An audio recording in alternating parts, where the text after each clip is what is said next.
So let me talk about those Knicks losing game 2. I'm pretty upset with a lot of Knicks fans, to tell you the truth. They're making the biggest scapegoat out of Jalen Brunson, at least a lot of them. And that just shows a lot of, immaturity and lack of basketball knowledge. I mean, you're blaming a guy that scored 36 points for you and had 11 assists. There's a lot of people saying, oh, he's playing by himself. He's all selfish and this and that. How can you be freaking selfish and get 11 assists? Really? Then they go at Tom Thibodeau, which I understand partially because I think he should be going a little bit deeper into his roster to have the players fresher for the end of the game, and that I understand. But overall, he is a very good coach. But he's playing a coach that's been to the NBA Finals, isn't an NBA champion, in Rick Carlisle. So the Knicks are down 2-0, going to Indiana. Potentially, there is a possibility of actually being swept by the Indiana Pacers, which is, I mean, who expected that at the beginning of this series, right? Especially after beating Boston. I'm still surprised they're 0-2. They lost both games at home. I know they're playing really good on the road, and there is a possibility they could win one game there. If they could win 2, I would be greatly surprised, but it would even out the series and make it more interesting. But until other players take on a little bit more of the offensive load, it will not happen. Starting 5, how can you have Josh Hart take 3 shots all game while playing 30 minutes, not being a threat on the offensive end, which allows Indiana to build up on Brunson and double him and push him and this and that, and they don't really have to worry about those other players. I'm going to get to the worst one in a second, but hold on. I'll tell you who lost this game for us. OG Anunoby, 36 minutes. He had 9 points in the first half and 7 points in the second half. Attempted 11 shots. He was actually effective, 54%. But remember the Boston series? I think 25, 28. Where is that? Where is that right now? The games are faster, so he should have more opportunities, and he's not being as aggressive.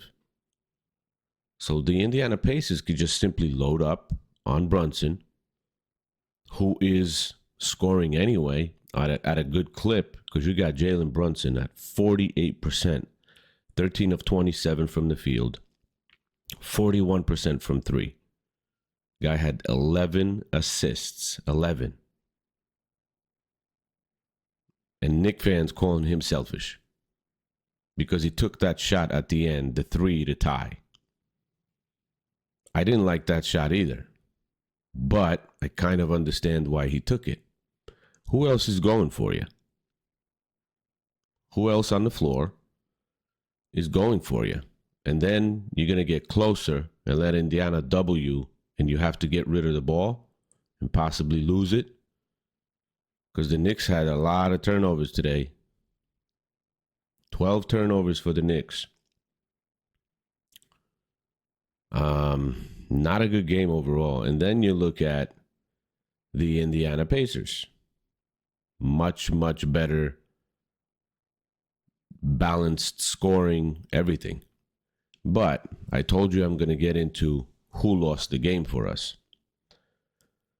The guy that lost the game for the New York Knicks in game number 2 is nobody other than Karl-Anthony Towns. Yes, he did score 20 points. It was 43% from the field, 40% from three. He was minus 20 for the game. His 20 points that he scored wiped out. 7 rebounds. And I don't know if you guys watch the game as close as I do. A lot of times, the guy that was covered on defense by Karl-Anthony Towns, Karl-Anthony Towns is not stepping up on defense. He's not contesting the shots. He's not rotating fast enough. Sometimes he creates confusion where 2 guys are stuck on one guy and one guy is completely open. That happened multiple times in this game. So how can you win a game if you got your second option scoring 20 points and being minus 20 for the game? Jalen Brunson, 36 points, 11 assists, plus 4 for the game. He was out there 39 minutes, and he's plus 4. Karl-Anthony Towns, 27 minutes, minus 20. With Karl-Anthony Towns, the Knicks are just... they're always falling in a hole. I mean, if you want to rest Brunson and you put Brunson on the bench, and you keep Karl-Anthony Towns on the bench, and then you have, let's say, Mitchell Robinson, OG Anunoby, Josh Hart on the floor, you would probably have Payne and McBride.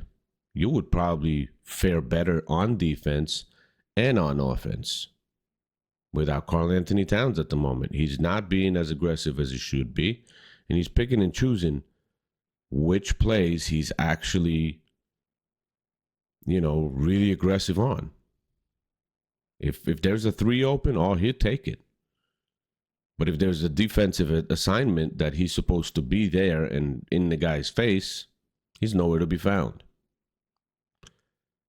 If you can watch that game again, especially third quarter, fourth quarter, you can see it. We streamed live. I was talking to people commenting, and I was talking about it during the game because I was seeing that. Thibodeau took him out.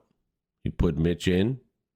And then you had OG Anunoby and Hart in there and stuff like that. But I can't believe, Josh Hart, almost 30 minutes in the game, taking 3 shots. Not even 1 3-point attempt. Not one. Very, very bad and unexpected. We're going down to Indiana 0-2. Hopefully, we can win both. Because even if we win one, we're not winning this series. We need both of these games. If the Knicks can pull it out and win both of these games and tie this series at 2, that would be amazing. And the whole momentum of the series would shift towards the Knicks back again. So we'll see what happens. But if the Knicks supporting cast, the number 2 cat and Josh Hart and all those other guys are not going to be as aggressive as they were in Boston's series, we're not winning this. Indiana's just too fast, too balanced. And that's it. So just sharing my thoughts here, guys. Let me know what you think when you watch this video and what you saw during the game.